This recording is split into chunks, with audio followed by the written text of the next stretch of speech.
Hey everyone, today is the release of Operation Crystal Guard, the third season in year 6 of Rainbow Six Siege. Today we're going to go over everything new coming this season. But before we get into that, I want to thank Ubisoft for sponsoring this video. Did you know that the new Crystal Guard Battle Pass is available starting today? Buying the premium track gives you a 2-week early access to the new operator Osa, as well as 100 tiers of skins, charms, and alpha packs. Premium track owners will also get 1200 R6 credits, covering the cost of the Battle Pass itself. And also with this new season, from September 9th until the 12th, Rainbow Six Siege will be free to play, and then will also be on sale for as low as $5. So if you or a friend are thinking about getting into the game, this weekend is the time to do it. Make sure to click the link in the description below for more information. Now let's talk about the new operator. Osa is a new 2 armor, 2 speed attacker, whose gadget at first glance would make you think that they're a defender. The gadget is essentially a glass deployable shield, and it's 2 ways, not 1 way like mirrors. It's completely bulletproof but can be destroyed by explosives. And since it's glass, it can also be shattered, just like mirrors, evil eyes, and bulletproof cameras. Once the shield has been shattered, it cannot be picked back up. But if it's shattered on a window, you can vault through it while on rappel. Or in case you want to open it, there's also a canister on the back to break it, just like mirrors. And the gadget's unique in the way that you can actually use it while you're carrying it. Normally mirrors and deployable shields will only block at chest level, even if it looks different on your end. Meanwhile, Osa's shields will completely protect you head on while you're crouching or rappelling, which means that the gadget's actually adaptable and doesn't have to be used statically like a lot of other gadgets. The shield can be placed anywhere that a normal deployable shield could be placed, and can also be attached to doors, and in Osa's case, windows as well.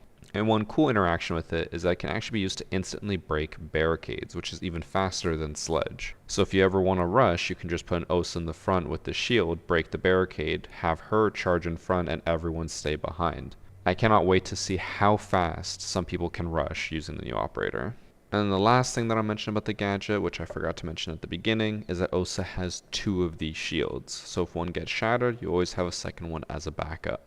Overall, I really like this gadget because, like I said, it's adaptable. You don't have to play one specific style of play. You can be aggressive and run in with the shield in front of you while someone behind you tries to take pot shots at the enemies. Or you can play it smart. You can basically do what Monty does and plant while being completely protected by the shield. Overall, there's a lot of options, and the important thing is that they're actually fun to do. But moving on from her gadget, we're going to talk about her loadout. For her primary weapon, she has the 5.56 XI, which is Thermite's primary assault rifle. And then she also has the PDW-9, which is Jacko's primary SMG. I'm not entirely sure which one will be better for her kit. Personally, I was always using the PDW-9 on the test server, but that's because I never get to use that gun since Jacko is always banned. But the 5.56 is also a really good weapon overall.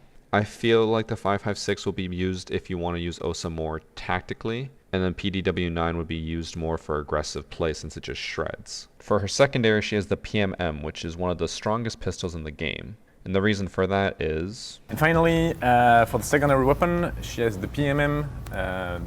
That's because I like the PMM and I wanted her to have the PMM. Now for secondary gadgets, she has smokes and claymore. And personally, from a practical sense, I want to say that smoke seems to always be the better choice. Since Osa can be used a lot for planting, smokes are just going to be always beneficial. Meanwhile, the claymore seems to be a little bit of a weird choice to bring.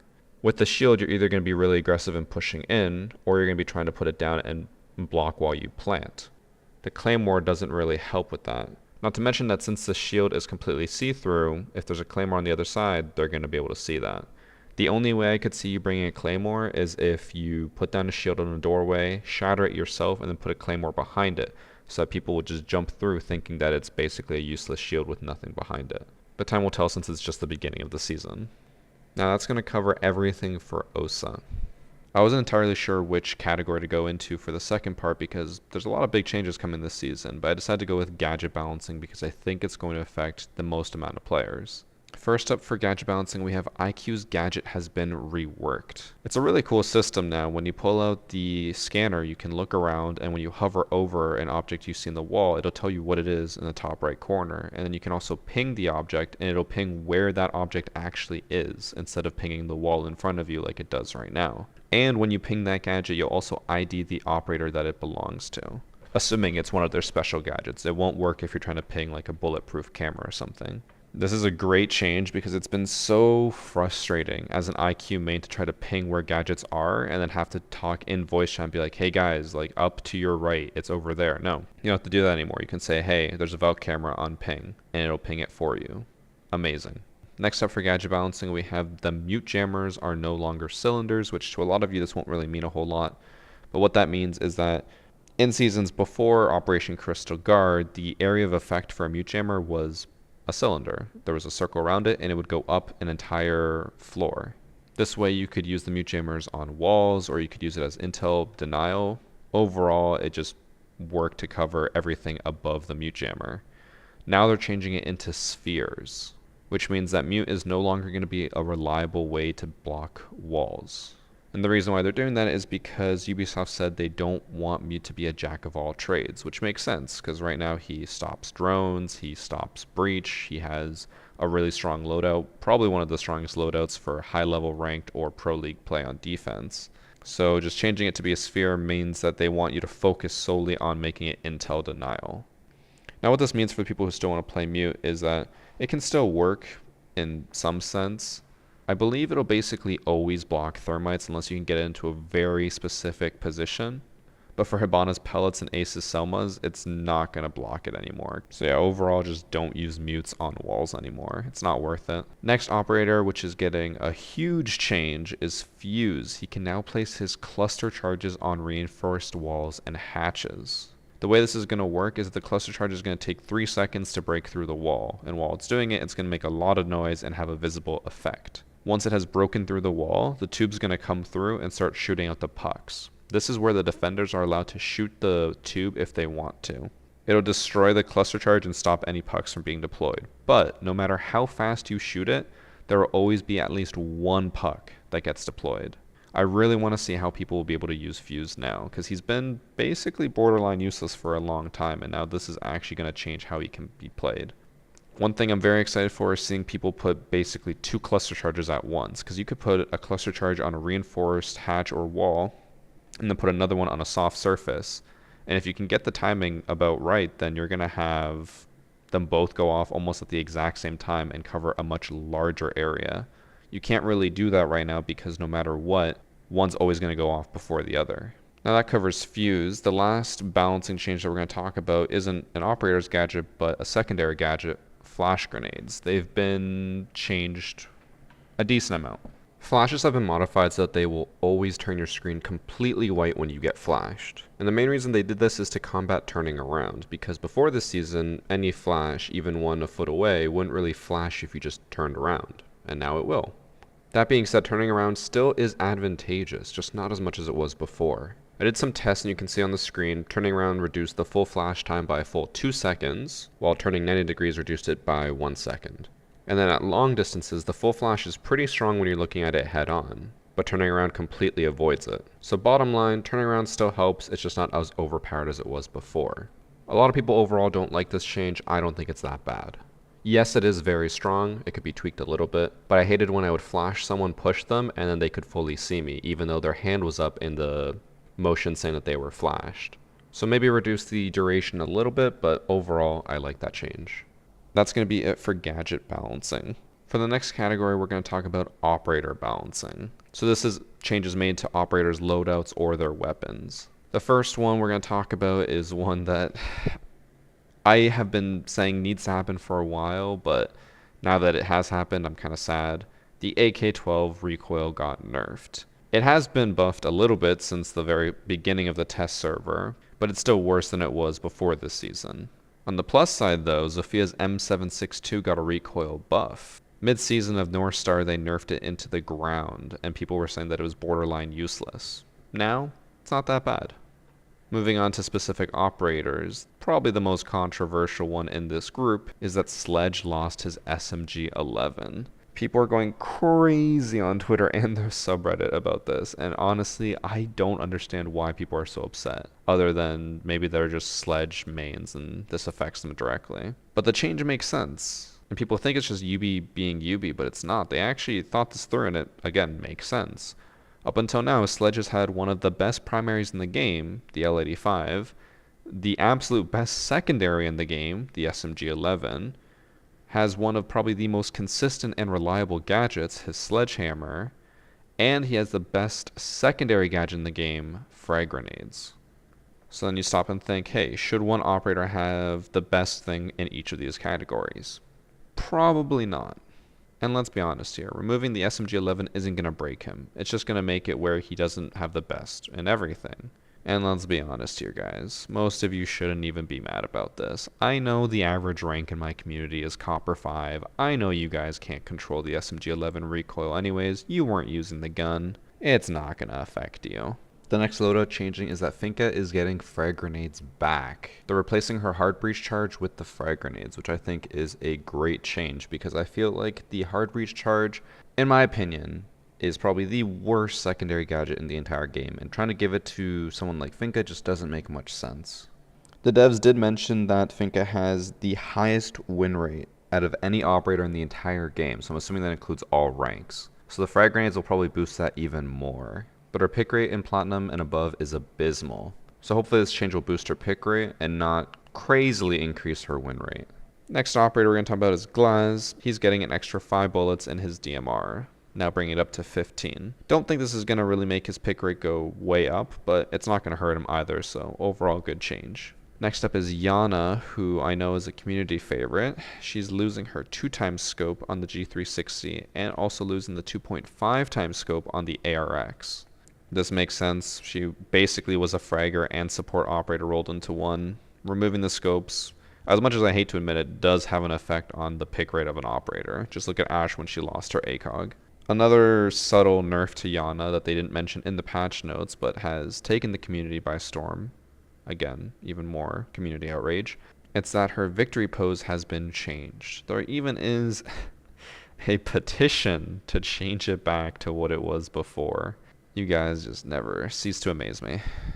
That's it for Yana though. Last operator in the operator balancing is Twitch. Her Twitch drones are being slightly reworked. The Twitch drones themselves can now jump, which they weren't able to before. They are getting a different type of, I guess, ammo to shoot. Instead of it being like a little taser that does 1 damage, they're instead going to make it the laser that's similar to Zero cameras or Maestro cameras, which means that they'll also have infinite range, unlike before. I think Twitch's drone had a range of like 15 meters. Now it's infinite.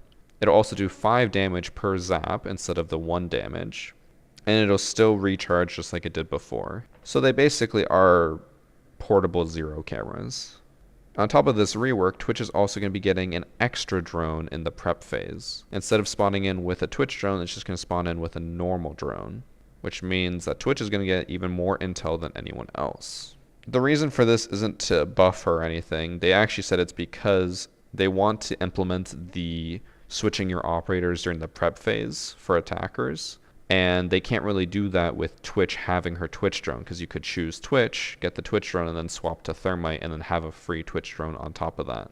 So this is kind of like an early step to make sure that that's not an issue when they do change over. Now, I would say that this will make me use Twitch a lot more, but let's be honest, I can't control that F2 recoil. That's going to be it for the operator balancing. Next category we're going to go into is the health and armor rework. Armor and health are kind of being combined.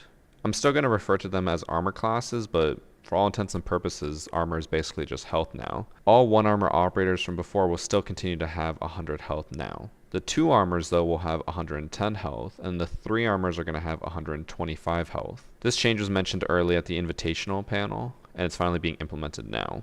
I'm curious to see how this is going to play out, because different gadgets are now going to have different effects because of this health/armor rework. Evil Eyes do 5 damage a hit, and they take 20 hits to down someone, no matter the operator. But coming with this new season, since 2 armors are going to have 110 health, it's actually going to take 22 hits to down a 2 armor operator if they're full health, and then 25 hits for a 3 armor. So now the camera can no longer 100 to 0 any operator no matter what, because in case you guys don't know, the camera overheats at 20 shots. This will also apply to other gadgets like bandits, Kaids, Twitch drones, Zero cameras, gridlocks, tracks, etc. Since these all do exact numbers and damage, it's no longer going to scale properly, which isn't necessarily a bad thing. Overall, you're sacrificing health to get some speed, and in the same sense, you're going to be sacrificing how much damage you can take from gadgets. Moving on, we're going to go on to some gameplay changes. Something that we have all been waiting for a very long time. Rim lighting has been added. What this means is that operators are not going to blend in as easily as before, especially in dark areas of the map. You'll actually see them glow now. The unfortunate part about this is it doesn't completely stop the Ember Eye / North Star uniforms from blending in perfectly to beige backgrounds. This is something that Ubisoft is going to have to tweak in order to actually make it work for these uniforms. But for the time being, I'm still happy with the change that we can see operators in dark areas of the map. Another huge change, which we've all been asking for so long, is that downing someone will now count as getting the kill. What this means is that if you down someone and then a teammate secures the kill or takes it from you, their name will appear in the feed, but you will be credited with the kill. And what's funny is that this also happens when the enemy team kills the person that you downed. So big changes there. And then the last one for gameplay changes is that downing someone no longer gives you any points. I'm sure not too many people are going to be happy about this, but it makes sense in my opinion. Right now, the point system does give you a lot of information for free.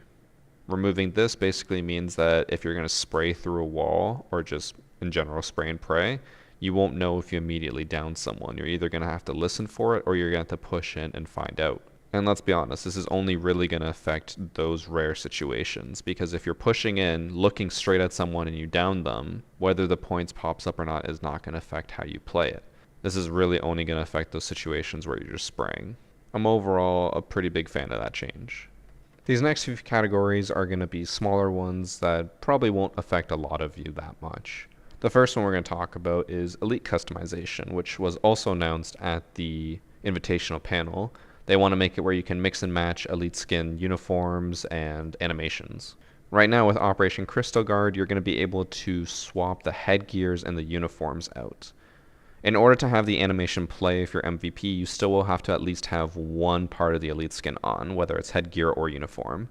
But hopefully starting next season, the full customization will be out where you can have any uniform or headgear and then still have the animation as well. Next we have some small quality of life changes. The first one's that screen shake has been reduced when getting hit by gadgets such as Ella's Grismot, Zophia's concussions, Echo Yokai bursts, or Nomad air jabs. Screen shake has not been reduced for explosives like fuses, cluster charges though, so get ready for a lot of screen shaking now that everyone's probably going to auto pick him. But speaking of shaking, your operator is also going to flinch less now when being shot at. Before this season, while being shot at, your operator could flinch and affect your aim. And now that's not going to happen as much. It's still going to happen just a little bit, but hopefully not enough to actually affect you. And the big quality of life change happening is the MMR rollback is being adjusted. They're calling it the 3.0. To quickly summarize it, basically what this is that as it would stand before this season, if you were to beat someone who was later found out to be cheating, you would then lose the MMR that you would have won in the match against them. Now, if you beat them, you keep that MMR. My only issue with this is I am unsure if the losing team gets their MMR back, like if they get a rollback, or if they just keep their MMR lost. The only reason that this is a concern for me is because some people will throw when they have a cheater on their team, and now there will be no reason to throw. Before the season, all matches got cancelled out, so if you threw, you'd get your MMR back later. Now, if you throw, you're just going to be throwing. So yeah, I would just like some clarification on that. Anyways, moving on from MMR rollback, but still keeping in with MMR. The higher ranks have been slightly changed. It's not really a quality of life change, honestly, but I just didn't know where else to fit it in. Plat 3 is going to stay the same, but Plat 2 has been changed from 3600 to 3500 MMR. Plat 1 has been moved from 4000 down to 3800. And now Diamond is going to be split into 3 ranks. You're going to have Diamond 3, which starts at 4100 MMR, Diamond 2 at 4400 MMR, and Diamond 1 at 4700 MMR. Ultimately, what this means, Diamond is going to be so much easier for me to get, and I should be able to easily say that I'm no longer a fake Diamond. We're going to move on to the last category, which is the map reworks. Normally, every other season up until now, we have usually one map that gets reworked. This time it's been split into 3. And I feel like if you accumulate all the changes, it would be just a little bit more than what the border rework was. But the 3 maps affected are Bank, Coastline, and Clubhouse. And we're going to start with Bank because I think it had the most amount of changes. Starting in the basement with the biggest change on the entire map, the metal bars have been completely removed. Best change ever. Don't have to worry about the bars absorbing half your shots. Another basement change, the server and the elevator are now both decently larger.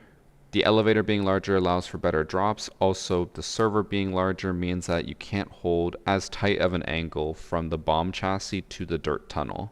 Now moving up a floor, on the first floor, there's a lot of changes happening in the main lobby. Starting at ATMs, there is now a second doorway to main lobby. Where the filing cabinets used to be, it's now open. And then right next to that is where the main lobby hatch got moved. Used to be behind the desk, now it's by the filing cabinets. And now this hatch will drop right into the vault. Another main lobby change is that all of the windows that would be looking from parking structure onto the second floor, but still in main lobby, now all have metal covers on the top, making it significantly harder to snipe in from the outside. This also applies to the windows above ATMs, which I'm going to really miss those ones. Moving up to the top floor in square area, all of those railings are now destructible. I wish that this applied to the entire map, but it's a good change overall. A lot more action happens on square than main stairs, so it makes more sense why they prioritize that. The hatch that was in the upstairs hallway that would lead into open area, that hatch has been removed now, which will make open area and kitchen a much more viable site. Right next to that hatch, if we go into stock trading, that room now has different bars than the rest of the floor. Normally for every map, all the metal bars will move in one direction. Stock trading has them going in the opposite direction, and this is to prevent the angle that I would use a lot from stock trading into the alley access window. Which actually doesn't even matter anymore, because I forgot to mention another first floor change is that the open area alley access connection has been slightly modified. Now that can actually be barricaded off, and there's a little bit of a lip at the top so you would prevent any possible angle from stock trading to the alley access window. But I can't help but feel like that was also a personal attack on me. First to think of changes, now this. Clearly the developers are watching all my videos. And also on the top floor by Banana, which is that little curved hallway, there are now some metal covers on the railings. Now moving outside of the map, starting at the main door, they have added a bunch of cars close to the main door and by the spawn so that now the defenders can't run out and immediately spawn kill every single person. They have also added a, well, basically alley between alley access and jewelry front so that you can rotate between the two spawns easily and safely. And speaking of alley access, there are new platforms connecting the alley rooftop to the main roof, so you don't have to do the weird vault and hang off the railings just to get across. Also by that, the skylight that would be above square now has a metal cover to prevent any angles from the rooftop all the way to the janitor closet, which for the most part is a good change because it was really hard to hold that without just getting your feet shot out.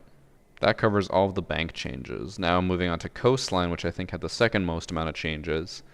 The biggest one being that the VIP window has now been removed and instead is now a 2-panel wall, which I think will change how Penthouse and Theater Site is played out a lot.